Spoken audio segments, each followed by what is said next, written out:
Salut tout le monde, on est ravis de vous retrouver pour un nouvel épisode du Hub Culture. Je suis rejoint comme toujours par Pierre Armand, mon camarade à l'autre bout de la France dont je commence à partager enfin, j'ai envie de dire, le quotidien. Il y a du soleil, il fait chaud. Alors ça râle parce qu'il fait chaud, c'est la canicule. Effectivement, faites attention si vous avez des anciens, faites attention si vous avez des nourrissons. Le reste, je pense qu'on va pouvoir survivre, ça devrait bien se passer. Pierre Armand, comment ça va toi? Alors,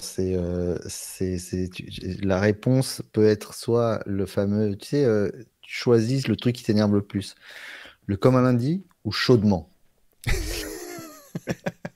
Le problème, c'est que quand les deux se cumulent, t'as déjà des envies de meurtre. Donc, moi, quand j'arrive sur mon lieu de travail et je suis déjà en eau, il est 8h40 du matin, et tu sens que la journée va être longue, même avec la clim. T'as les mains toutes moites toute la journée. Ouais, ouais. Soyez bien prudents. Les chaînes d'infos en continu vous donnent des conseils de toute beauté. Hydratez-vous, fermez les volets, Pas mal ne, ça. ne sortez pas vers 14-15 heures. Hein. Voilà. Ne mourrez pas. C'est de l'essentiel. Ne C'est pas. vraiment important. Donc, regardez si vous avez des doutes, si vous cherchez des solutions. Voilà. Évitez les douches glacées, mangez des glaces, pas tout le temps. Buvez pas glacé non plus. N'oubliez pas que dans le désert, on boit chaud, on boit du thé chaud. Ça sert à rien de s'hydrater avec du frais, parce qu'après, sinon, on passe la journée aux toilettes qui ne sont pas climatisées. C'est une catastrophe. Les journées se ressemblent, c'est une catastrophe. C'est bien, on sait au moins enfin à quoi servent les chaînes d'infos en continu, parce que c'est vrai qu'il y a... Là, on est au moins, on est rassuré un petit peu sur voilà, l'utilisation de tous ces moyens techniques qui sont mis au service de la population. Donc, c'est bien de rappeler ces éléments dont tu parles, Pierre Armand, je pense. Ouais, ouais, ouais. Alors, la chaleur est factuelle sur certaines chaînes. C'est la faute de certaines populations sur d'autres chaînes. Donc, n'allez pas sur celle-là. Donc, voilà. S'il fait chaud, il fait chaud. C'est pas la faute des autres. C'est peut-être la faute de certaines usines qu'on ne veut pas et de certaines personnes qui ne veulent pas écouter ce qu'on leur dit. Mais voilà. J'ai aussi vu au passage, c'est apparu dans mon fil Instagram. Alors, je sais plus, je m'excuse déjà pour le manque de professionnalisme journalistique, donc je sais plus si c'était une sénatrice ou un membre du cabinet Donald Trump. En tout cas, ce qui est sûr, c'est que c'était quelqu'un, c'était une élue ou une responsable politique républicaine qui expliquait donc que, en gros, qu'être contre le changement climatique, c'était être contre la volonté divine, puisque c'était lui finalement qui décidait s'il faisait beau, pas beau, chaud, etc. Et donc c'était un manque de foi en tout cas envers la volonté divine. Donc voilà, continuer de polluer comme c'est pas permis, c'est la volonté divine, il y a pas de souci, tout va très bien. De toute façon, c'est une invention de l'esprit. Et Mm. ça ne peut pas être inventé puisque c'est une décision divine. Donc, tu ne peux pas lutter contre ça. 2025, si tu fais des bêtises, on n'est plus sur de la répression fiscale ou pénale, on va en enfer. C'est aussi simple que ça. Théo, ne cherche pas, ne te dis pas, si je fais pas, déclare pas ça, ils vont me rattraper les impôts. Je vais payer des pénalités, un truc comme ça. Si je voulais mettre ça fermer ma terrasse, je vais pas demander l'autorisation à qui que ce soit, ni à l'urbanisme, ni à la copropriété. Qu'est-ce qu'on s'en fout? Je ne veux pas aller en enfer. Et j'ai lu la Bible, fermer ma véranda n'est pas une cause d'aller en enfer. Je peux y aller. Voilà. Voilà où on en est en Très bien, 2025. Grâce, très bien. selon ce qui se passe aux États-Unis. Voilà, on en est là. Qu'est-ce que tu veux faire? Comment veux-tu lutter? Enfin, c'est- après, tu vois, il y a beaucoup de gens qui disent le silence des démocrates, que je trouve euh, assourdissant, comme on dit. Mais en même temps, qu'est-ce que tu veux quand tu es quelqu'un de sensé? Qu'est-ce que tu veux répondre à ça? Tu peux rien répondre en fait, Mais parce que non. tu peux pas discuter avec quelqu'un d'irrationnel. Après, en ce qui concerne les démocrates, que ce soit aux États-Unis ou ailleurs, c'est un peu toujours pareil. C'est quand même le problème des arcanes politiques qui font que c'est des systèmes plus ou moins bipartis tirent profit dans le fait de s'assurer mutuellement de rester en place et d'être dans l'alternance, sans vouloir rentrer dans le détail et faire de la politique, mais bon. Je suis tout aussi désespéré souvent par le silence, la maladresse ou le niveau catastrophique de parties dont je me sens plus proche en termes de sensibilité que par ceux dont je me sens le plus éloigné. Donc, il part bien ce Hoop Culture là, c'est bonne ambiance, Pierre-Armand, là, pour profiter du dimanche. On en est déjà à 88 commentaires d'insultes nous concernant. Genre, le sport, c'est pas de la politique. Alors, juste, je vais te dire, j'ai lu cette phrase qui m'a fait rire. Argumenter avec des imbéciles, c'est comme jouer aux échecs avec un pigeon. C'est-à-dire, j'ai même pas envie d'aller plus loin. Peu importe votre niveau, le pigeon va juste renverser les pièces, chier sur le plateau et se pavaner fièrement comme s'il avait gagné. Je pense qu'on peut refermer cet épisode de Hoop Culture et l'année aussi. Je propose qu'on passe directement à 2026 après une phrase comme ça. Il y a rien de mieux qui peut sortir. Je crois que ce sera on va l'afficher derrière nous à chaque fois, là, comme ça, ici. Voilà, jouer aux échecs avec un pigeon. Voilà, Très bien. on peut commencer sur un autre truc. La guerre en Ukraine, donc. Bah, non, mais voilà, c'est vrai que. Non, mais on rigole, mais c'est vrai que l'ambiance est plus que pesante en ce moment. Donc, si on arrive à vous donner un petit peu de légèreté ne serait-ce que pendant 1 heure le dimanche matin, c'est parfait. Est-ce que tu as vu le documentaire sur Frédéric Weiss? Toujours pas. Toujours pas. D'accord, donc tu sais qu'aux Honte à moi. États-Unis, tu vas en enfer pour ça. Oui, c'est vrai. Mais moi, je te donne juste un petit blâme. En tout cas, merci beaucoup pour vos commentaires sur l'émission qu'on a pu faire avec Marie. C'est franchement sympa. Et moi, j'ai reçu des commentaires perso en disant que du coup, maintenant, les gens l'ont mieux découverte et regardent même plus Wimbledon pour pouvoir l'entendre. Donc, c'est marrant. On a passé un bon moment. Et elle parlait de pouvoir interviewer Victor Wembanyama dans un cadre pour lui parler d'autre chose peut-être que de basket. Et Théo, Victor Wembanyama a fait cette semaine un truc que tu ne feras jamais, c'est mettre un coup franc en pleine lucarne. Je ne sais pas si tu as vu cette image. J'ai vu ça. Il est au Japon, je crois. Ouais. Et il joue au foot sur un terrain pourri. Donc je pense que le staff médical, les Spurs, en voyant ça, a dû faire des micro-AVC.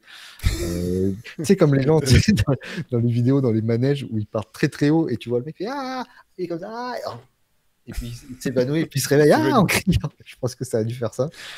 Bon, bref, il met un coup franc pleine lucarne, bien enroulé. Alors après, quand tu as des choses du 59, je pense que tu as un plat du pied qui permet de pouvoir toucher le ballon sur plusieurs surfaces.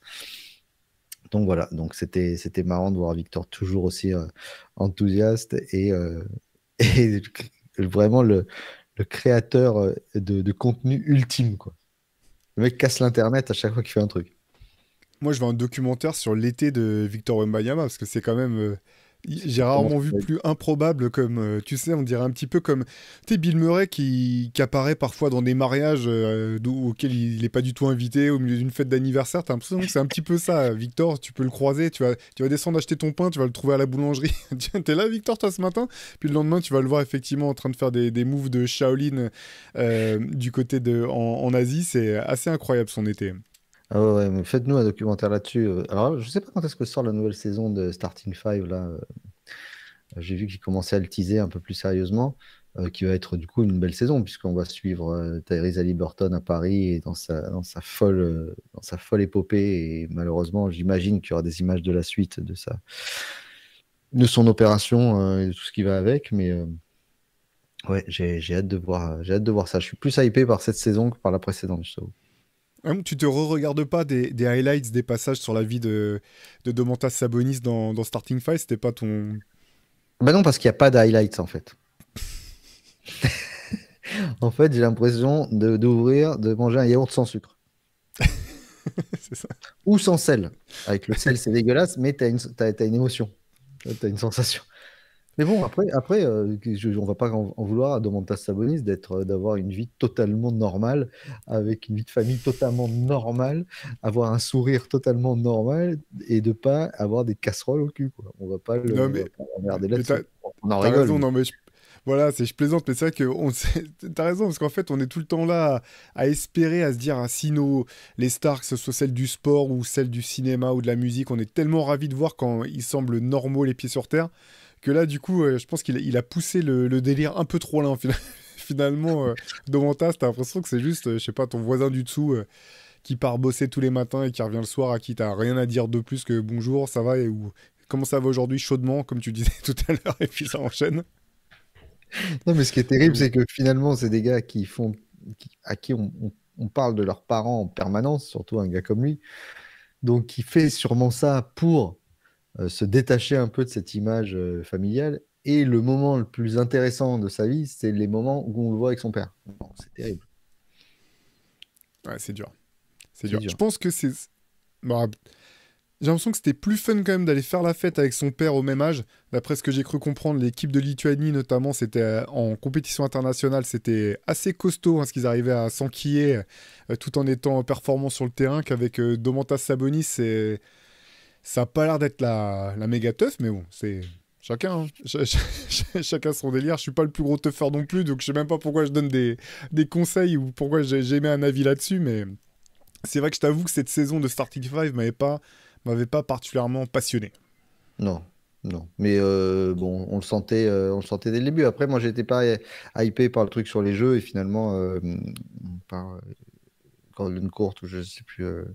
Ouais, Court of Road to Gold. Gold, Court of Gold, voilà. Donc j'avais pas été ultra hypé, surtout par le premier épisode. Et puis finalement, ça s'était mieux fini. Donc là, à voir. On espère que ce sera. Parce qu'un mec comme Anthony Edwards, finalement, ça lui colle au basque, cette émission, et pas dans le bon sens, quoi. Mm. Le côté un peu immature. Je dors par terre, je passe ma journée à jouer aux jeux vidéo, vautrer n'importe comment. Voilà. Donc c'est un petit peu à Bon double après, tranchant. faut dire que derrière, on a l'impression qu'il essaie de battre les records de Sean Kemp en matière de paternité à travers les États-Unis. Donc ça n'a pas aidé non plus le coup sur coup, les deux trucs coup sur coup, ça n'a pas forcément aidé. Ah oui, pour y avoir des stats, tu sais comme ils aiment faire, là, c'est le premier joueur de moins de 24 ans à avoir 12 enfants dans 7 états différents avant la fin du troisième quart-temps. Voilà. Il est en train de battre les records de précocité de Sean Kemp, Karl Malone et compagnie. Ouais, c'est ça. C'est impressionnant ça. Bah, écoute, hein, en tout cas, apparemment, il semblerait que maintenant, en plus, monsieur est royal au bar, il dit, je paye d'un coup. Je, je fais l'avance.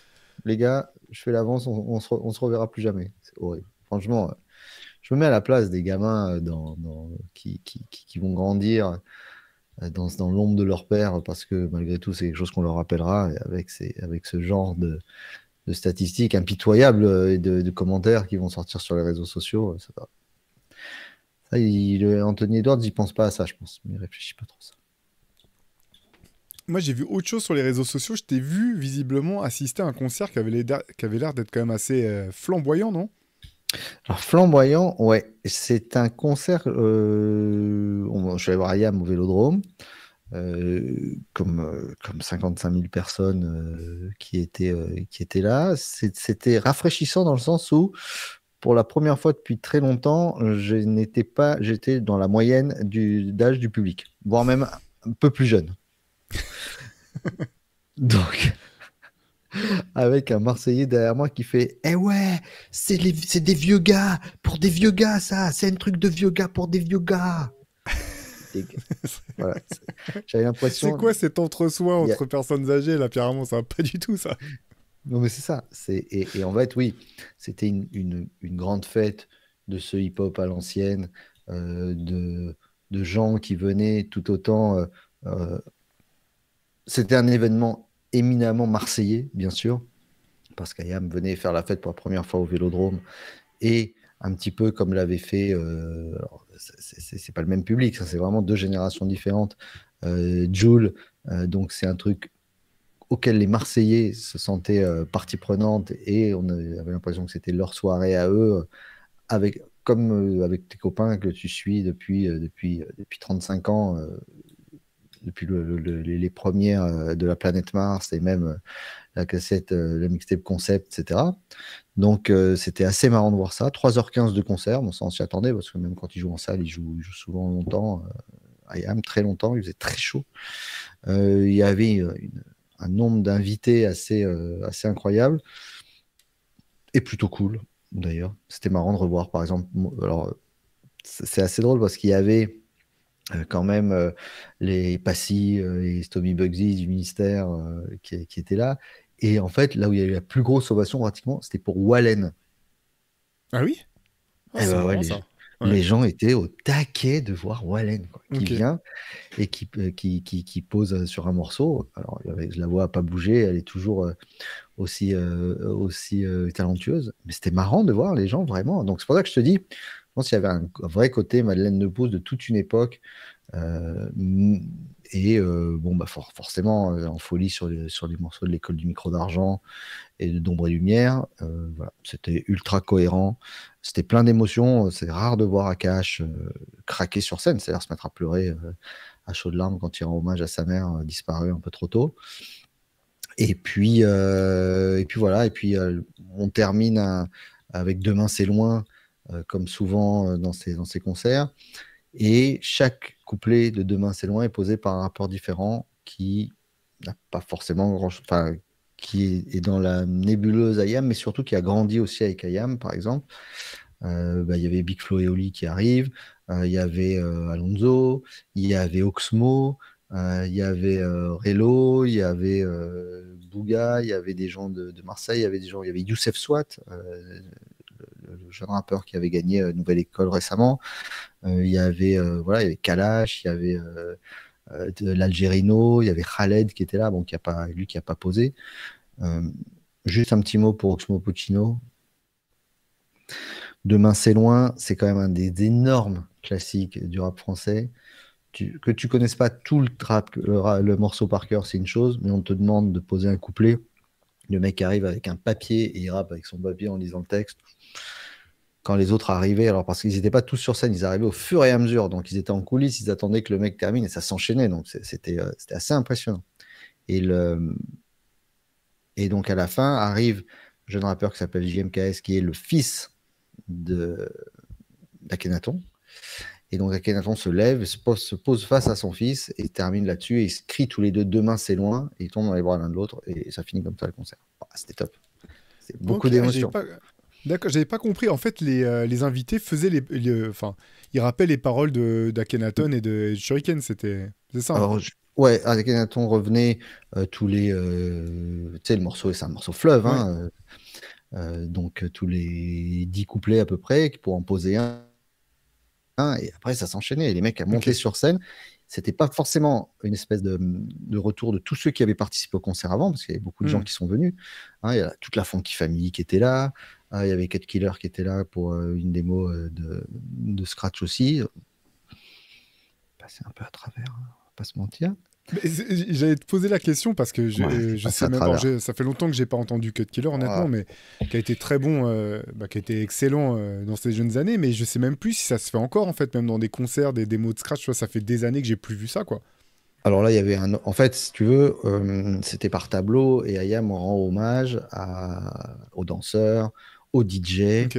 et à la culture DJ également. Donc, il y avait, tu sais, les artistes arrivaient par ces espèces de, de ponts à levier, là, tu vois, qui, Ouais. qui, qui, qui arrivent de sous la scène et qui montent. Et là, il y a du coup deux setups de platine qui sont montés avec DJ Gel de la Funky Family d'un côté, Cut Killer qui s'ajoutait à DJ Keops et à DJ Daz, les deux DJ historiques d'IAM. Sachant qu'Imhotep, lui, n'est plus dans les tournées, en fait. Il fait toujours partie Ok. du collectif. Il est juste venu Imhotep en train de danser sur le Mia. Il est juste rentré sur scène, il l'a traversé comme ça, comme ça. Juste comme ça, je te jure. Il traverse la scène comme ça, avec son chapeau. Les autres, ils font, il y a tonton qui est là, il y a tonton qui est là.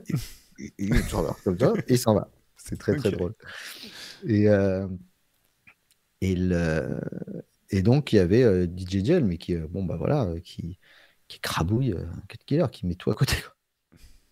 Puis ça s'en donnait. Enfin, bon, après, attention, hein, encore une fois, tout à côté, comme quand un joueur NBA va faire 0 sur 12, mais le joueur NBA, il est sur le terrain, pas moi. Hmm. Donc, je ne critique pas. C'était juste que il était là et il y avait Gel qui juste était lui parfait là-dedans. plus, c'était marrant parce que Jel, il balançait un des jingles qu'il a, parce qu'il a une émission sur Radio Grenouille, il balançait son jingle, donc c'était marrant d'entendre ça en plus. Mais voilà, donc tous les grands pans de la culture hip-hop c'était la fête du hip-hop. Voilà. C'était une grande fête là-dessus. Alors à l'ancienne, bien sûr, on est d'accord. C'était plus boom bap que trap et tout, mais voilà, c'était super bien travaillé. Il y avait beaucoup de travail de vidéo qui était de belle qualité. Et voilà. Mais sans en faire trop, sans vouloir faire de modernisme, sans vouloir balancer des feux d'artifice comme la semaine d'avant, il y avait sur un autre registre. Mais au Vélodrome, il y avait David Guetta et la semaine d'avant, Ed Sheeran. Voilà. C'est d'autres types de spectacles où c'est des kermesses et c'est fait pour les stades. Donc là, c'était chouette. C'était un vrai beau moment et je pense que les gens de Marseille étaient conquis en disant voilà, c'est comme si IAM leur offrait ce cadeau en fait. Les gens l'ont pris comme ça. Voilà, c'est notre moment à nous. Donc c'était marrant. Quand tu m'as dit que tu allais au concert d'AM, j'avais pas du tout capté que c'était au Vélodrome et je savais pas non plus avant que tu me le dises que c'était donc c'est la première fois qu'il faisait le stade Vélodrome. Tu faisais le Vélodrome seul, ouais, c'est la toute première fois. Ouais, donc c'est quand même un événement. C'est quand même une consécration et un événement. C'est beaucoup de travail. J'ai eu le plaisir d'en parler. On a eu le plaisir de discuter après avec les membres du groupe. Ils étaient rincés émotionnellement, surtout. Ils avaient plus de voix, ils étaient éclatés, mais ils étaient émotionnellement rincés. Ouais. C'était beaucoup de travail. On se rend pas compte, nous. On a toujours l'impression qu'ils ne font que répéter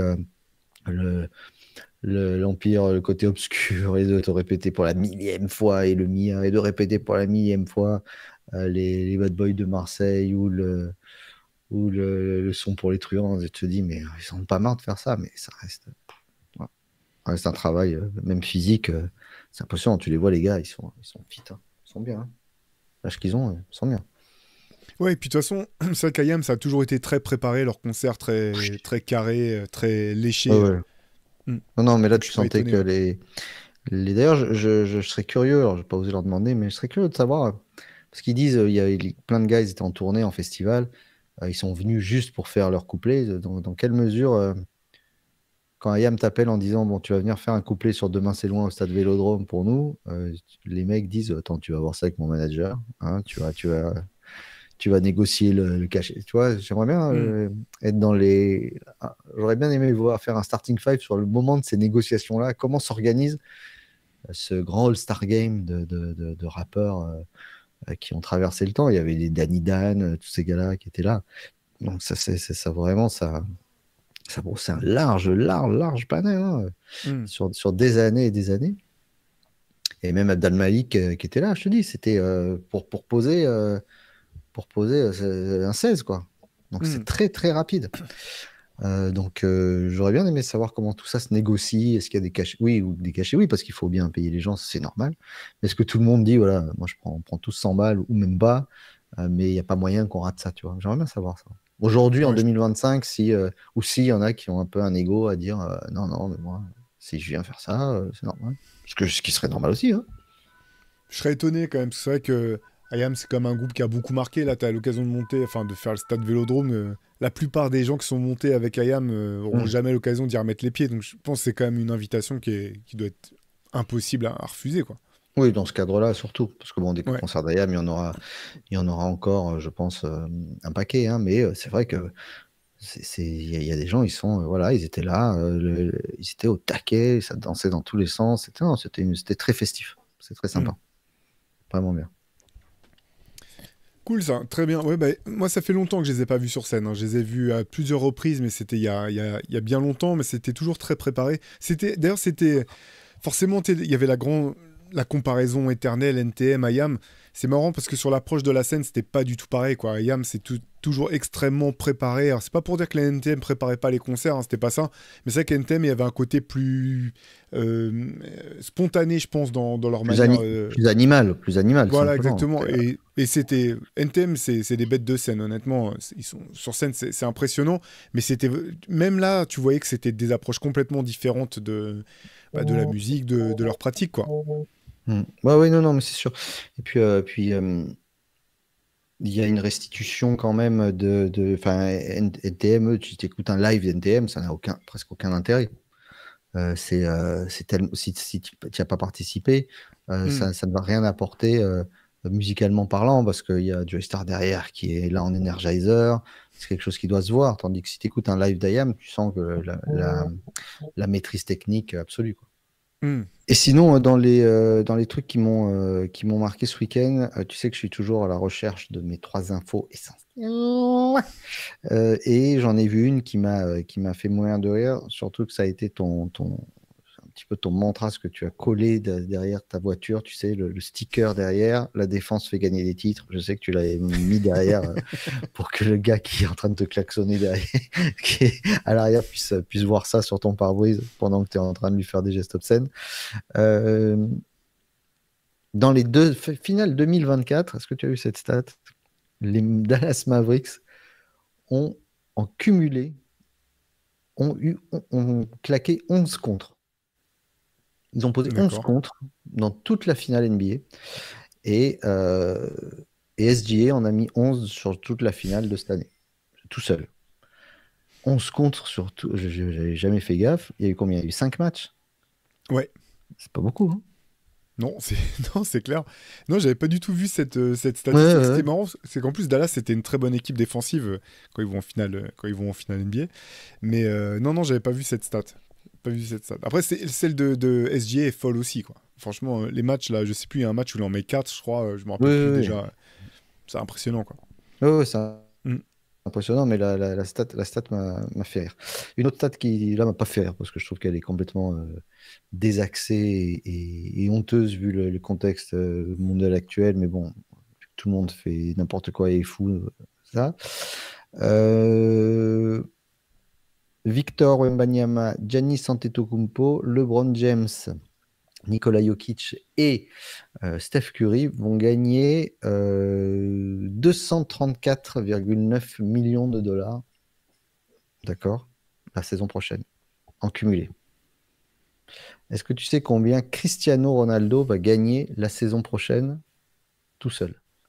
Non, j'ai aucune idée. Donc ceux que je t'ai dit, les 5 là, 234,9. Cristiano Ok. Ronaldo va gagner 235 seul l'an prochain. Il est aux Émirats. Il joue aux Hmm, Émirats, ça maintenant? c'est ça, c'est ça. C'est pas mal ça. T'as vu, je suis, hein. Voilà, monsieur, alors, monsieur Messer, vous aurez les félicitations du jury. Vous irez chercher, vous irez chercher votre Bon. diplôme directement là-bas. Vous démarrez au service football de Canal+, mardi. Je- J'étais à ça de m'abonner à 11 football. Ça, c'est 11 11 mondial. 11 mondial. Ah, j'étais pas loin, tu vois. Ah, C'est mais le voilà, petit mais détail pourquoi qui fait que. C'est dur, hein. C'est dur, hein. finalement, Ouais, c'est ça. tu sais quoi, tu viens de me faire une Lance Stephenson, t'as mis tout le monde par terre et tu rates le shoot derrière. C'est ça. Tu me sors C'est 11, exactement ça. tu, tu 11 me fais un football. mix de France Football et 11 mondial avec un Ah, 11 voilà. football totalement honteux. Bon, bref, c'est 235 millions seul à 41 ans dans un championnat qui n'a aucun intérêt. Et, tout va mal. Je sais même pas quoi en dire de ces trucs-là, parce que si t'es le joueur, qu'est-ce que. T'as raison en fait de prendre l'argent quelque part. Ah, Après, mais je dis tu vois, pas. c'est ça qui est fou en fait. Mais non, mais t'as raison. Pour ça, je sais pas quoi en penser de ces annonces. Ce qui est dingue en fait, c'est qu'il y a autant d'argent. Euh, Après, que ça aille dans la poche des athlètes, c'est pas ce qui me choque le plus en fait. Ce qui est fou, c'est qu'il y ait des sommes. Tu vois, je me suis fait la même réflexion quand les Lakers qui viennent d'être achetés pour 10 milliards de dollars. Donc bon, nous on est là, on voit ça par le prisme du sport. Tu dis bon bah voilà, on s'attendait à ce que ça soit énorme parce que voilà, ça ne fait que grimper. C'est peut-être voire même à coup sûr la marque qui a la plus grosse valeur en fait en termes de franchise NBA. Mais tu dis, mais 10 milliards de dollars pour une équipe de sport, enfin, ça te met par terre parce que c'est quand même des sommes qui ont absolument aucun sens. Et puis c'est pas comme s'il n'y avait pas d'autres manières d'utiliser autant d'argent, mais ouais, je te dis, je sais même plus quoi en penser de ces chiffres-là. Ça semble tellement plus déconnecté de la réalité de tout le monde que c'est absurde. Non, je suis d'accord. Mais ça, c'est surtout que. Alors, là où je te suis parfaitement, c'est que si on donne 234 millions à tous les joueurs NBA dont on parle, c'est que quoi qu'il arrive, le mec qui les donne, il se gave derrière. Quoi qu'il arrive. Il a C'est bien clair. calculé. Tu vois ce que je veux dire? Il a calculé son truc, là, son chiffre, pour que le mec, il soit très bien payé, mais que lui, il se gave derrière. Voilà. Dans tous les cas. Si vu ce que ça, c'est toujours le même truc. En fait, ce qui est choquant, c'est ce que ça génère en globalité. Cet argent enfin, qui n'a aucun sens, qui est généré par ça. Mais après, à partir du moment où tu décides que l'argent, tu le gardes pour toi, c'est-à-dire tu ne vas pas le redistribuer à la lutte contre le climat, contre toutes les choses qui pourraient servir dans le monde entier et aider des gens, bon, tu le redistribues. Donc il faut le redistribuer. Mais même, je pense que si LeBron il prend 52 millions l'an prochain, c'est que le mec derrière qui lui fait le chèque, il se gaffe quand même, c'est sûr. Mais ce qui est étonnant, c'est que la NBA, qui est donc un sport global, mondial, je pense que ça va être le sport presque le plus mondial qui soit, peut-être avec le football, bien sûr. Mais tandis que le Cristiano Ronaldo, là, il est dans un championnat qui est très peu diffusé, tout le monde s'en fout. Même moi qui aime le foot, je suis incapable de dire dans quelle équipe il joue parce que je les confonds toutes. Et jamais je regarderai un match de Cristiano Ronaldo dans cette ligue-là. Mais voilà, j'ai trouvé que c'était. J'aimerais bien les voir, c'est-à-dire voir les cinq dont je te parlais, se pointer face à lui et lui qui doit les regarder en disant ouais, c'est peut-être abusé quand même. Mais Ouais, même ça. pas. Mais même Mais pas. c'est vrai que ça ressemble plus, tu sais, il y a un côté un petit peu comme. Je sais pas si tu te rappelles de ce film qui s'appelle Le Jouet, qui avait été. Qui était Bien avec Pierre sûr. Richard, qui avait été refait avec Jamel Debbouze. Là, c'est un petit peu ça, quoi. Tu te payes ton jouet, tu te payes une attraction parce que tu peux te le permettre. Et voilà, mais c'est vrai que c'est. Les sommes sont folles, de toute façon. Les sommes sont folles. Je dis 10 milliards de Ouais. dollars pour l'équipe de. Pour les Lakers, c'est pareil, c'est. Les sommes sont. Ouais. Je vais répéter Mmh. en boucle, les sommes sont folles, les sommes sont folles, mais. Non, mais c'est ça. Ça n'a plus. Mais bon, après, Mm. c'est pour ça. C'est vraiment une partie, tu vois, à tort. Hein, mais je reconnais aisément être totalement admiratif d'Antoine Pimel, qui a en tête les montants de contrat et qui a la présence d'esprit, la vivacité d'esprit de pouvoir comprendre, détricoter les contrats et savoir comment ça se passe, les luxury tax, etc. Parce que moi, c'est vraiment un truc qui m'intéresse pas du tout parce que ça, justement, ça me met dans un contexte et que ça me met mal à l'aise, tu vois. De Mm. me dire, euh, presque de donner le bâton à tous ceux qui aiment pas ce sport-là ou le sport en général professionnel à cause des histoires d'argent. Tu sais, la fameuse phrase, ah bah, au prix où il est payé, il peut faire ça, tu vois. Bon, j'ai pas, ça me gonfle. Voilà. Alors, je suis pas, on n'est pas au pays des bisounours, hein, on n'est pas là à dire il devrait faire ça gratos et tout. Euh, Quand on entend ce fameux débat sur LeBron, est-ce qu'il doit prendre ses 52 patates ou est-ce qu'il doit prendre minimum vétéran pour laisser l'argent pour que les Lakers ils se reconstruisent pour machin, qu'est-ce qu'il en a à foutre, tu vois. Il n'a pas Ouais, volé, hein. Et puis en plus, à aucun moment il a volé cet argent et que s'il y a un gars qui a signé un contrat pour ça, eh ben, il a le droit de faire jouer son contrat. Après, il peut faire comme Dirk, de dire oui, mais moi, je préfère faire ça. Mais c'est peut-être pas les mêmes mentalités, ils viennent pas du même endroit. C'est impossible d'avoir un débat là-dessus et d'avoir une réponse qui est soit correcte, soit acceptable ou pas. Moi, encore une fois, je suis comme le mec qui met 0 sur 12 au tir. Moi, on ne m'a jamais proposé 52 millions de dollars pour un an.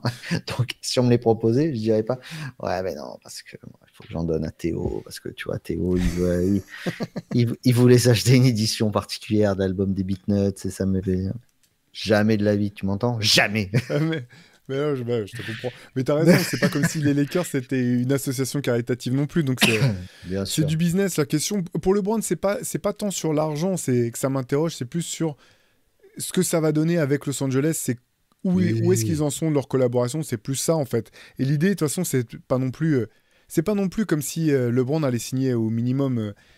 Tu vois, quand j'en parlais avec Shai, et puis on en parlait un petit peu dans les commentaires, c'est pas tant, je m'attendais pas forcément à ce que LeBron fasse un geste. En fait, c'est pas une question de geste, c'est une question de s'aider soi-même. Et si c'est vraiment avec les Lakers qui veut gagner un titre, je m'attendais à ce qu'ils fassent éventuellement ce qu'ils font, ce que d'autres ont déjà fait, c'est mettre fin à ce contrat-là, re-signer tout de suite Voilà, pour c'est ça. 2 ans, un truc comme ça, avec un petit peu moins d'argent. De toute façon, son argent, il l'a déjà fait, il va continuer à le faire. C'est pas une question, c'est pas ça la question. Là, plutôt là où ça m'interroge, c'est sur s'il choisit cette option, qu'est-ce que ça veut dire de sa relation avec les Lakers? parce que ça fait quand même un petit peu, moi je veux me garantir cet argent parce que je suis pas sûr que ça soit avec cette équipe que je vais avoir une opportunité d'aller essayer peut-être de glaner une dernière bague. C'est plus là-dessus que ça m'interrogeait, moi. Bah, c'est à double tranchant, hein. C'est de dire, voilà, moi je suis attaché, je veux rester ici, voilà, et je considère que j'ai le droit à ça. Et puis le fait de dire, moi je veux jouer dans une équipe compétitive, mais est-ce qu'elle peut être compétitive Mm. si je reste là et que je prends tout cet argent? Et du coup, qu'est-ce que ça veut dire? Est-ce que je plante pas, c'est pas un acte manqué en disant, bah du coup, je vais pas pouvoir la rendre compétitive, donc du coup, bah, je prends l'argent, je me barre ou j'irai ailleurs. Mais il y avait eu le même débat avec Kobe il y a des années, hein, quand il avait pris le max alors qu'il était blessé et tout, et que ça avait un peu planté pendant plusieurs années la possibilité d'avancer pour les Lakers. Voilà. Tout le Mm. monde n'est pas Dirk, et voilà. Mais tu as Et raison de même, dire que de toute façon, Après, moi, je pars du principe que à quel moment 52 patates pour LeBron James, ça va lui changer sa vie. Tu vois ce que je veux dire? En moins mm. ou en plus, quoi. Ça change rien du tout. Ça C'est là change que tu rien. Ils rentres sont dans, presque milliardaires, les gars. ouais, tu rentres dans d'autres types de considérations en fait. Il y a les questions de statut. Il y a aussi la question quand même de est-ce que je veux faire une fleur aux Lakers quoi. Et on en revient à ce qu'on disait tout à l'heure. C'est pas l'association une association de quartier quoi les Lakers. Si tu dis mais si je fais pas cet argent, euh, les Lakers ils vont quand même se servir de ma renommée, du fait que j'apporte du buzz. Il y a tout ça qui rentre en ligne de compte. Mais tu as raison de parler de Kobe. On peut aussi parler de Jordan. Tu sais dans le documentaire dans le documentaire. The Last Dance, il y a tout le passage sur Scottie Pippen là où tu vois Jordan à Bien l'époque sûr. il dit déjà il est un petit peu ambivalent parce qu'il y a un peu le côté non je comprends il faut qu'il je comprends etc pour son contrat et en même temps il dit ouais il prend l'équipe en otage. Il y a jamais un moment où Jordan a proposé de renégocier son contrat à la baisse pour que Scottie Pippen puisse croquer en plus donc c'est Hum. il y a ça aussi quoi je veux dire c'est bon. Oui, oui, bah, ça, c'est sûr, hein. Après, c'était bien d'être solidaire, tu sais, en disant, oui, moi je peux comprendre qu'il n'ait pas envie de jouer et qu'il se barre. Ouais, bon, lâche Mm. un peu. Voilà c'est ça ouais il y a un petit peu tout ça mais Surtout qu'à l'époque de et ces juste, contrats, je précise qu'on enregistre le 1er juillet au passage. Voilà, on a enregistré mardi, vous écoutez ça dimanche. Donc si depuis LeBron, les Lakers soit ont réussi à faire venir deux super joueurs qui propulsent les Lakers, bah, sachez qu'on n'était pas au courant. Même chose s'ils retournent à Cleveland ou qui signent finalement avec le SMUC, on n'était pas au courant de tout ça. il va signer au SMIC. Il paraît, hein. Ce que j'entends, ce que j'ai lu sur les réseaux sociaux. Donc tu sais que Ouais, il me semblait bien j'ai avoir des vu sources sûres. un mec un peu costaud au Vélodrome, assis à côté du frère Pietrus pour au SMIC. Ouais, il me semblait. Avec la casquette baissée comme Leonardo DiCaprio à Venise. Bien joué, Leonardo. C'est beau ça, non? Très très beau. Je trouve ça C'est- classe, moi. Moi, j'ai bien aimé de faire un max de blé avec le film qui est Netflix, la Don't Look Up, je sais pas si tu l'as vu, qui est même étudié en classe Je vois ce que c'est, ouais. Ouais. ouais, sur espèce de fable écologique et politique. Si vous l'avez pas vu, c'est une météorite qui arrive à tout Verzingue vers nous. Et Leonardo DiCaprio qui joue avec Jennifer Lawrence le rôle d'un- d'un scientifique qui voit la comète et qui va en informer la Maison Blanche qui elle au début c'est Meryl Streep qui joue la présidente un peu en mode Trump qui s'en fout, qui voit le buzz, qui l'écoute pas, enfin qui dit mais c'est pas grave, mais non c'est pas vrai, gna gna gna. Alors que ils hurlent on va tous crever. Et voilà, et on voit l'écologie, il y a beaucoup d'images d'écologie, on se rend compte que c'est une allégorie de ce qui nous arrive sur la gueule, la catastrophe écologique qui nous arrive dessus. Et que finalement, au moment où ils vont détruire cette météorite, bah, il y a un espèce de savant fou, mi-Bezos, mi-Musk, qui dit oui, mais il y aura peut-être là-dessus, il y a des terres rares ou des minéraux qu'on pourrait extraire qui pourraient faire de la thune. Donc on arrête tout et on fait croire qu'en fait tout ça a été monté de toutes pièces par la presse. Enfin bon, voilà. Et donc c'est assez marrant de le voir. Tout ça pour dire de voir DiCaprio au mariage de Jeff Bezos qui envoie du tourisme spatial, qui envoie je ne sais pas combien de jets privés pour pourrir cette pauvre lagune, cette cité lacustre de Venise. Et le voir lui qui baisse sa casquette comme si on n'allait pas le reconnaître, à la Jamoran qui met la main devant la caméra alors qu'il y en a 76 autres autour de lui. Ça, c'est assez marrant. Ouais, ouais. Bravo. Chapeau. Là, c'est vraiment un beau coup de com', comme on dit. Le contrat de mariage de Jeff Bezos, tu penses qu'il a fallu couper quelle partie de l'Amazonie pour pouvoir vraiment couvrir tous les éléments, tous les cas possibles de demande de divorce? Tu penses que c'est costaud ou comment tu le vois, toi? Moi, je pense qu'il y a deux lignes. Genre, tu n'auras rien. Je pense qu'il y a juste, il y a juste marqué ça. Deux points. Non, non, mais ça, c'est. Et puis, alors, ce qui est formidable, c'est le côté on veut pas de cadeau, mais vous faites une donation à la ville de Venise pour, entre guillemets, pour réparer les dégâts, tu vois. C'est ça, en fait, qu'on est en train de dire. Pour nous, on Mm. s'excuse, on va faire du bruit, on va peut-être noyer un petit peu, encore, faire descendre la ville encore plus sous l'eau, mais on vous donne un peu d'argent propre. En tout cas, pour nous, ça nous rachète notre petite conscience. Donc, on est content. Très classe, effectivement. On va passer à nos petites rubriques. Théo, qu'est-ce que tu espères qu'il n'y ait pas comme morceau de musique cette semaine au mariage de Jeff Bezos?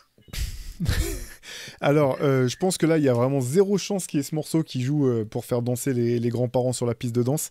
C'est un morceau d'un rappeur qui s'appelle Wild Child, qui était membre de Lootpack. Donc ça, c'était son tout premier album solo qui était sorti sur Stones Throw Records il y a... Tac, tac, tac, ça va être le tout début des années 2000. Je trouve pas la date, c'est dramatique, je trouve pas la date, mais tout début des années 2000. Il avait continué à sortir des choses, mais j'avais prêté une oreille par-ci par-là, j'avais pas forcément été convaincu. Et là, il sort un tout nouvel album sur le label britannique BBE Records.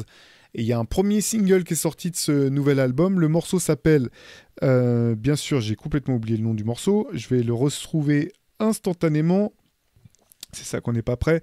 Le morceau s'appelle Season of Kingsmen, produit par le producteur Notes, et il y a un remix, et moi c'est le remix qui m'a vraiment mis une gifle. Donc Season of Kingsmen, produit par Notes, l'un des producteurs, je pense, les plus sous-estimés ou injustement méconnus, certainement. Je sais que vous avez forcément certains de morceaux que vous avez adorés, vous savez pas que c'est lui qui les a produits, que ce soit pour Busta Rhymes ou pour d'autres artistes plus indépendants. Et j'ai vraiment adoré ce morceau, c'est très up-tempo, il y a un côté un petit peu presque hip house dans la sonorité, il y a des voix samplées qui viennent au moment du refrain, ça fait un petit peu penser à des morceaux de house des années 90. Morceau qui est une tuerie, donc voilà, le morceau m'a mis une véritable gifle, j'ai écouté ça toute la semaine, et maintenant je suis curieux de voir ce que donnera l'album qui sortira dans les semaines qui viennent, je crois, sur BBE Records, et dont le titre est Son of a Kingsman. Child of a Kingsman. On va suivre la sortie Bibi. Généralement, c'est de qualité, hein. Ouais, ouais, ouais, On est rarement déçu. complètement. Ouais, ouais. Les Anglais, on est rarement déçus. Moi, pour mon morceau de la semaine, alors là, j'ai pas fait dans la nouveauté, hein. Je t'emmène en 1990-11 à New York, où il y a un trio formé de Super DJ Dmitri. Hein, ça remonte pas. Lady Miskir et Towatay. Évidemment, je parle du groupe Delight qui a été formé à New York en 89. Je crois qu'il s'est arrêté au milieu des années 90, je crois 96, et donc a fait une carrière assez éclair. Qui avait sorti 3 albums, il me semble, si je ne me trompe pas, mais le plus connu reste bien sûr ce fameux World Click sur lequel figure le Groove is in the Heart que tout le monde connaît avec le featuring de Q-Tip.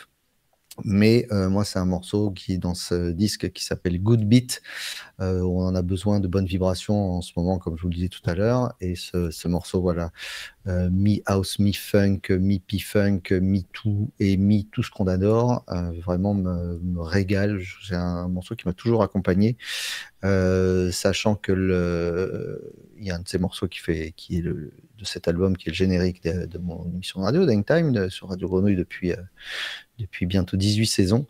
Donc voilà, j'ai toujours une tendresse un peu particulière pour ce groupe.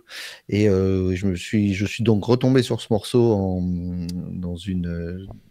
voyant sur mon fil Instagram aussi les images d'une block party, je sais plus où c'était, d'une boiler room, je sais plus ce que c'était, mais d'un set house.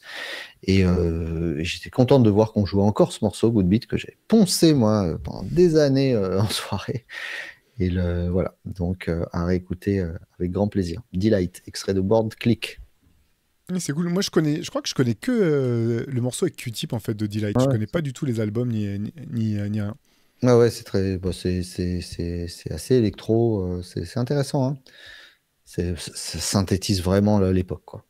Ok. C'est où on est au croisement, fin des années 80, le début de l'avènement de la culture hip-hop avec la musique électronique, tout en gardant une voix un petit peu soul et R&B derrière. Non, stop.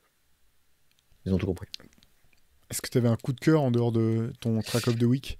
Ouais, mon coup de cœur, il s'appelle Alexandre cette semaine, parce que voilà, alors ça n'a rien à voir avec un coup de cœur, mais je voulais juste te dire, quand on se dit à chaque fois, là, on parle de nos anthologies, de nos best-of, d'IAM et tout, on se dit, ouais, on vieillit quand même, mais est-ce qu'on arrive à passer le flambeau à la jeune génération, à intéresser, tu vois, avec pop culture, etc. Et, j'ai une amie de longue date qui a un fils qui a 14 ans. Et lui, il ne pense qu'à une chose, c'est à la musique et au basket. Il joue pas au basket, mais c'est-à-dire ça le hante. C'est vraiment un truc qui passe à tel point que une fois par mois, sa mère donc dit on va manger ensemble parce que moi j'en peux plus. Je, je- J'en peux Elle plus. me dit je regarde NBA Extra tous les jours. Euh,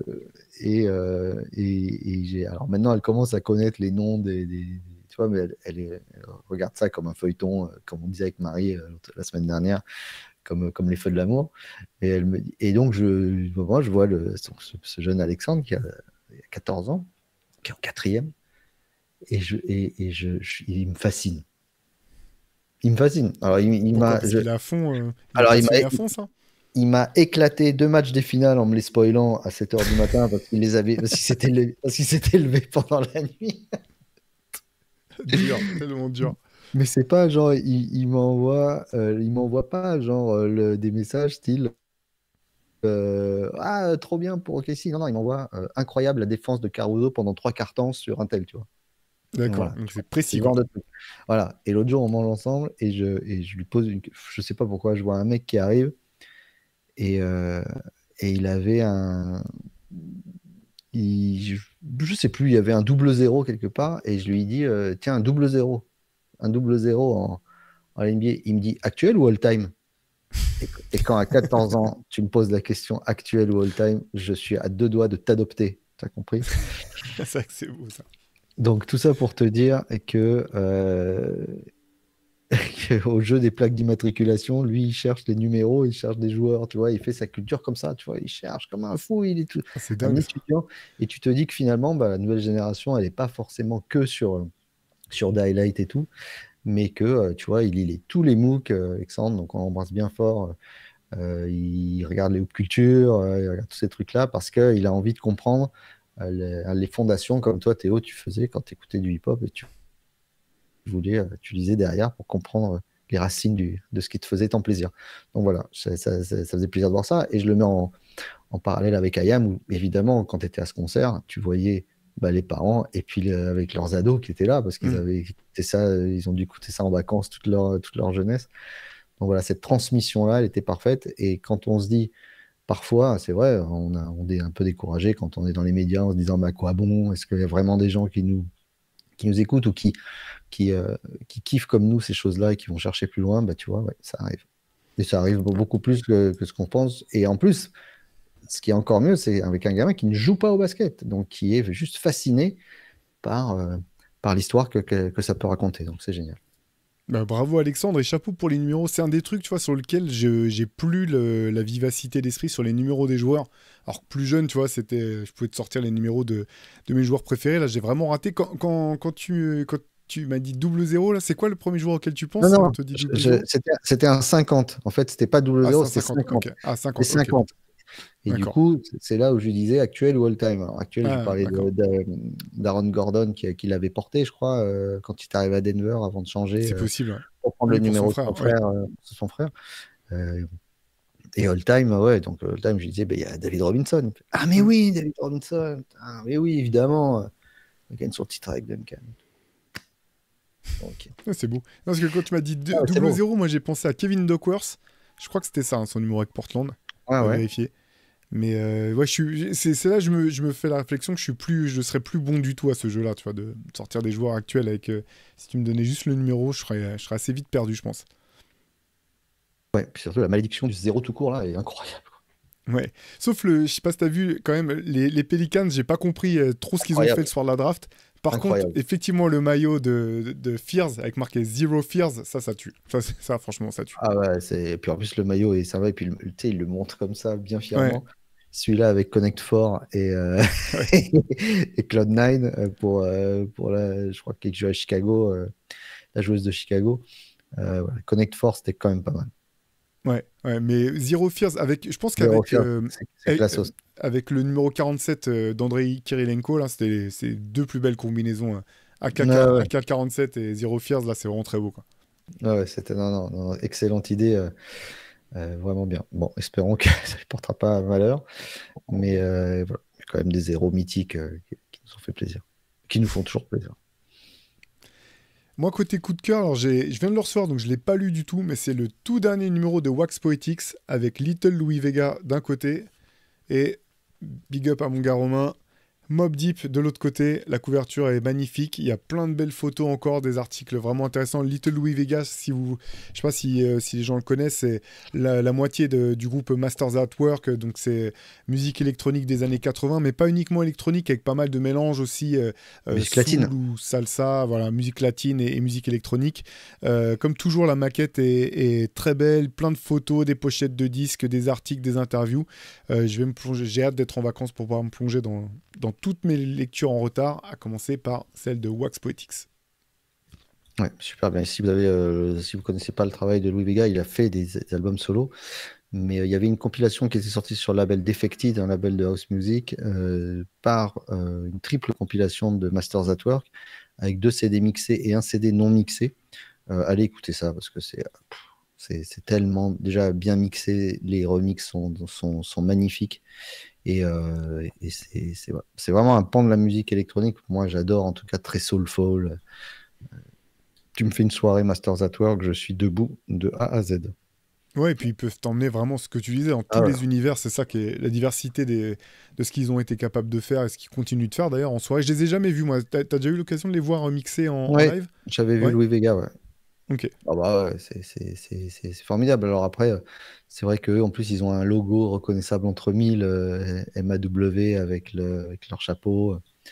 Donc c'est top ça. Ouais, ouais. Bah, c'est mythique, hein. Stars at Work. Incroyable. Qu'est-ce que tu as comme relique à nous sortir cette semaine? Bah écoute, j'ai une relique, tu sais que j'aime beaucoup Demare de Rosanne. Oui. Et l'autre jour, pour la première fois de ma life, je vais pas te mentir, j'ai investi dans une carte. C'est vrai? Euh, Je sais pas. ouais, ouais, ouais. J'ai investi dans une carte de Demare de Rosanne, celle-ci. Voilà. Et il y a un bout de son maillot quand il était à Toronto. Voilà. D'accord. Dis donc, Ça, Ah, ça, c'est un bout ça, c'est un bout du maillot, carrément. Ok. ouais, ça, c'est Ouais. un bout du 1, là.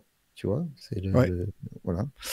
Et en fait, ça m'a permis de découvrir ça avec. C'est un monde qui m'est totalement étranger, hein, les cartes comme ça, mais qui me fascine aussi parce que c'est tellement à la fois complexe, parce qu'il y a, enfin, tu peux, moi, c'est sans fin. C'est vraiment sans fin et dans lequel je ne veux absolument pas rentrer parce que vu que je suis collectionneur, si je mets un pied là-dedans, je pense que c'est. Tu sais, tu te rappelles du film La Chèvre? Oui. Tu te rappelles quand Pierre Richard il se met dans les sables mouvants? Je vois très bien. Et il parle, il Je parle à savais pas où campagne. tu allais en venir. Il parle à Campana et pendant qu'il lui parle, il s'enfonce. Et l'autre, il prend un air exaspéré, il fait: qu'est-ce que vous faites, Perrin? Et aussi, je ne sais pas, je m'enfonce. Je vois bien vous enfoncer. Pourquoi vous enfoncez? Je ne sais pas, je m'enfonce. Et ben moi, ça me ferait exactement comme ça. Je me rentre dans les cartes, je vais m'enfoncer tout doucement, tranquillement. Et, euh, et voilà, et puis je vois que c'est numéroté 21 sur 25. Donc il y a tout pour rendre dingo des abrutis comme moi sur ce genre de truc. Et apparemment, il y en a même qui existent avec des morceaux de sneakers, euh, des, euh, voilà. Il y en a des milliards. Et donc, il y a un beau salon qui va avoir lieu au mois de septembre, là, à Lille, avec 1000 stands de passionnés comme ça. Et voilà, j'imagine que ça doit être trop bien. Et des fois, on voit même je ne sais pas si tu as vu des athlètes qui vont dans ces trucs-là et qui Oui. rachètent leurs propres cartes, une fortune. Là, j'ai vu qu'il y en avait une de Caitlin Clark qui coûtait plus d'argent que ce qu'elle va toucher elle-même l'an prochain Ouais, j'ai comme vu ça. salaire. C'est fou. Non, non, mais c'est un marché qui m'est totalement étranger, mais qui est fascinant, hein. C'est incroyable. Pareil, moi, c'est vrai que j'ai quelques cartes qu'on m'a données, que j'ai conservées parce que je sais pas trop bien jeter les choses. Mais non, non, moi non plus, j'ai jamais mis le nez là-dedans. Par contre, effectivement, le festival, bon, pardon, le salon dont tu parles, on leur passe le bonjour d'ailleurs, hein, de ce que les échos que j'ai eus, c'est vraiment très chouette. Donc, si vous êtes dans Mm. la région lilloise à cette époque-là, je pense que ça vaut le coup d'y faire un passage. Exactement. Et toi, Moi, qu'est-ce que tu as cette j'ai semaine? Ouais, et ben moi j'ai ressorti un vieil album, une fois n'est pas coutume, c'est le premier album de Lootpack, parce que je te parlais de Wild Child tout à l'heure. Mm. C'est censé être, voilà, lui, l'un des trois membres de Lootpack avec Madlib et le DJ Roms ici. Ça, c'est leur tout premier album qui s'appelait Sound Pieces d'Antidote. Voilà, moi c'est là, alors j'avais déjà commencé à identifier Madlib comme un producteur vraiment de grand talent avant la sortie de cet album, mais il y a un petit peu tout ce qui après fait le succès de sa carrière. On croise dessus tous les invités qu'on a retrouvés par la suite, enfin des gens avec qui il a collaboré, Dilated People, Ono, son frère, Medafor, Kazi, les Alcoholics et Defarai bien entendu, et aussi Declaim qui a fait une très belle carrière de son côté par la suite. Mm. Voilà, donc Lootpack, Sound Pieces d'Antidote, Wild Child dont je vous parlais tout à l'heure rappe extrêmement bien dessus. J'ai du mal quelque part, tu vois, je parle de cet album que j'adore. Et je sais pas du tout comment le prendrait une oreille qui connaîtrait pas du tout cette époque-là, parce que je pense que ça peut aussi être un...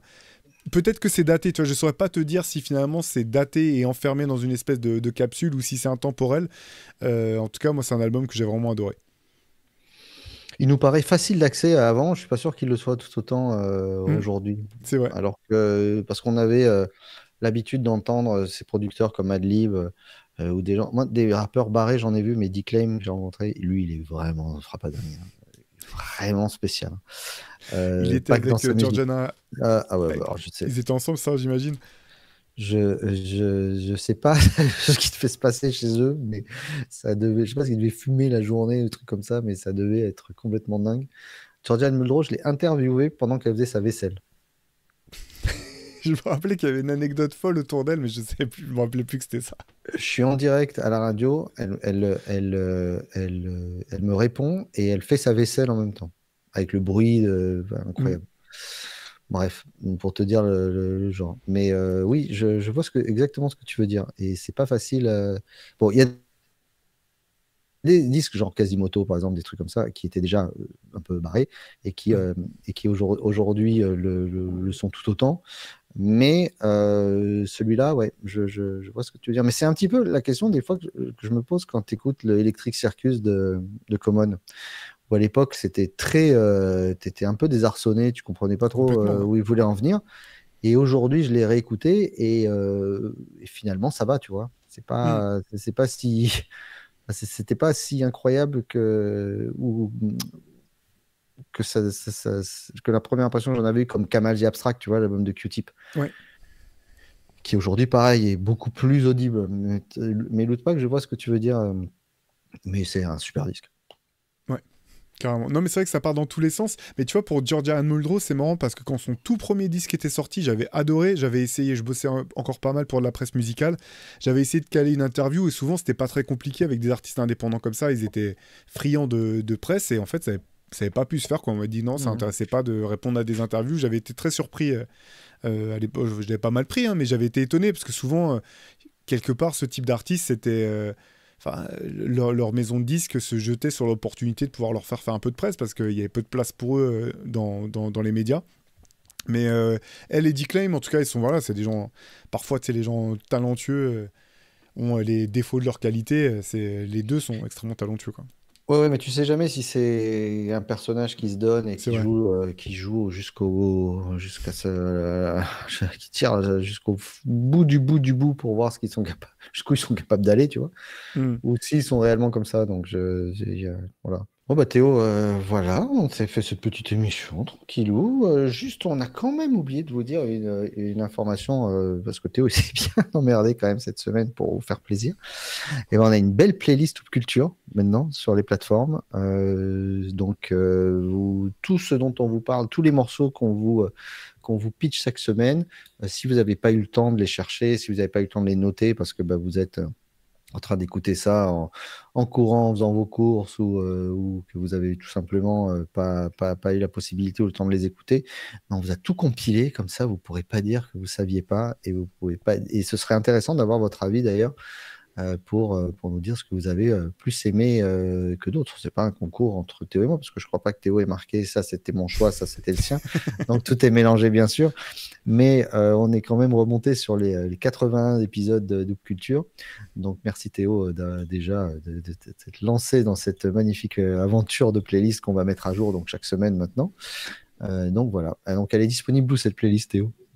Alors là, je l'ai faite sur Deezer. Je sais pas s'il y a des moyens d'ailleurs d'exporter facilement les playlists. Je pense que c'est le cas. Il faudrait que je me Oui, penche je un crois, petit peu ouais. sur la question. Voilà, en tout cas, au pire, ça vous fait un pense-bête. Vous pouvez regarder les derniers titres qu'on y a rajoutés. Ils seront tout le temps en haut. Et puis après, vous pouvez les écouter sur votre plateforme favorite. C'est vrai que c'est une idée dont on avait parlé quasiment depuis le début avec Pierre Armand. J'avais pas mis le pied à l'étrier.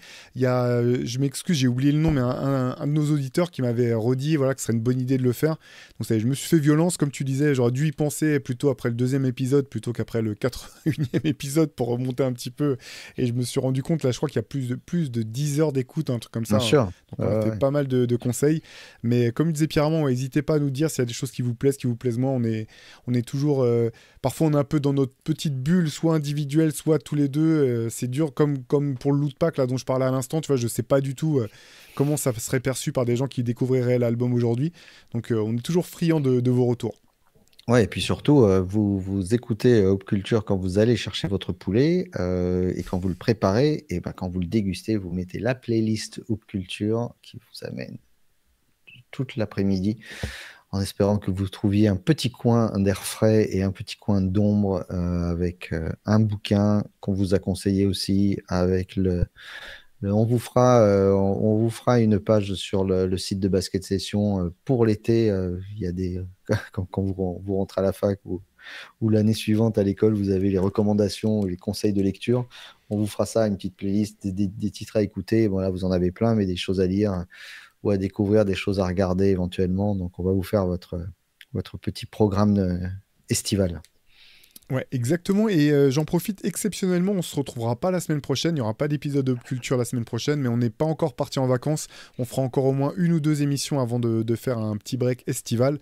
Voilà, vous inquiétez pas. Si vous nous trouvez pas dimanche prochain, c'est pas la canicule qui nous aura buté en raison de notre grand âge. Du moins, on espère. C'est juste moi qui suis pas là. Désolé. Voilà. J'avoue. Guilty as charged. On vous retrouve de toute façon très bientôt. Profitez bien des beaux jours et puis on vous dit à très vite. Ciao. Salut à tous.